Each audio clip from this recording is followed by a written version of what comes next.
Hello అండి. Welcome back to our channel. ఈ video చూసేవాళ్ళు ఇంతకుముందు పెట్టిన మోపీదేవి వీడియోస్ అయితే చూడండి. ఎందుకంటే ఆ వీడియోలో మోపీదేవి ఫుల్ డీటెయిల్స్ ఉన్నాయండి.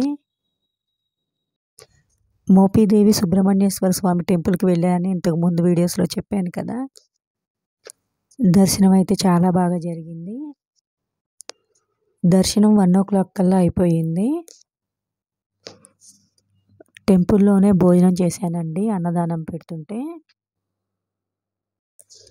మోపీదేవి సుబ్రహ్మణ్యేశ్వర స్వామి టెంపుల్ అంటే చాలామందికి తెలియదు. తెలియని వాళ్ళు మోపీదేవి వీడియోస్ అయితే ఖచ్చితంగా చూడండి. భోజనం చేసేసరికి 2:00 అయిపోయింది.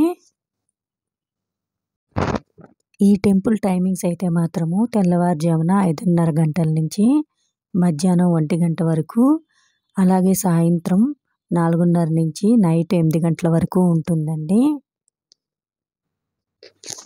ఈ టెంపుల్కి ఎక్కువగా పెళ్లి కాని వాళ్ళు, సంతానం లేని వాళ్ళు, అలాగే దోషాలు ఉన్నవాళ్ళు వెళ్తూ ఉంటారండి.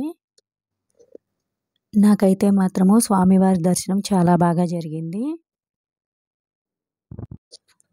ఇంకా ఇంటికైతే వెళ్దాం అనుకున్నాము. 2:30కి మోపీదేవి సుబ్రహ్మణ్యేశ్వర స్వామి టెంపుల్ నుంచి స్టార్ట్ అయ్యామండి విజయవాడ వెళ్ళటానికి.